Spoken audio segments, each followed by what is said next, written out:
My mother fell ill, and I saw sides of my family I never wanted to see. My father carried the weight in silence. My uncle twisted that silence into humiliation, and hidden papers revealed lies about what was ours. When I finally acted, the truth came out, but it changed the meaning of family forever.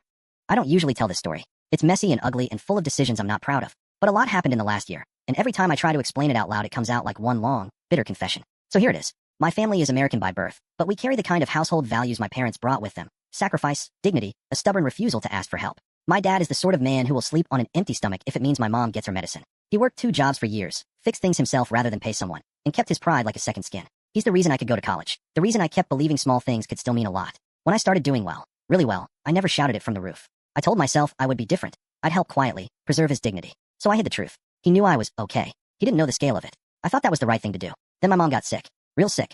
Hospital bills arrived like knives. We tried insurance, then savings, then every credit line my dad could find. None of it was enough. The pressure unspooled my dad in ways I hadn't seen before. He started looking older overnight. But still, even when I pushed, offering to take everything, to sell my property, to move him in with me, he refused. No, he said flatly. I am your father. I will handle this. Pride, yes. Stubbornness, yes. A kind of painful dignity that clung to him like second skin. And then there was my uncle. He wasn't a villain in the movies, just a man who did well enough and never missed the chance to remind you of it. He ran his own company, kept up appearances, and loved to compare balance sheets like they were virtues. When he came around during mom's illness, he didn't come with help. He came with sarcasm and small, surgical insults designed to shame. You could have saved more. You should have thought ahead. Pride is cute until it eats dinner. If you were smarter with money, your family wouldn't be in this mess. He did more than talk. Over the years, he'd quietly manipulated the family narrative about money. He engineered conversations so my dad felt inferior. He'd subtly pushed to be the one in charge of family decisions, and he'd moved legal paperwork in ways that benefited him. He had access to family documents, and he used that access to rewrite history. The inheritance issue was the thing that turned our whole life upside down. My grandparents had left a will,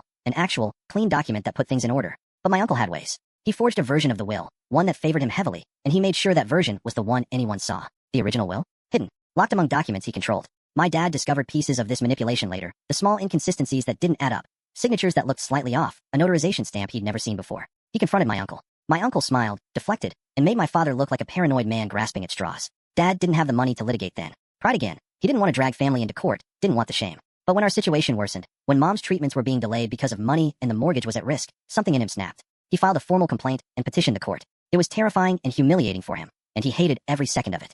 For a man who measures himself by the quiet strength of his independence, going to court felt like admitting defeat. While the court case was starting to take shape, my anger toward my uncle grew into something ugly and blunt. He'd publicly humiliated my dad, gagged him socially and legally, and tried to steal his inheritance. This was more than passive cruelty. Watch the full story on my YouTube channel.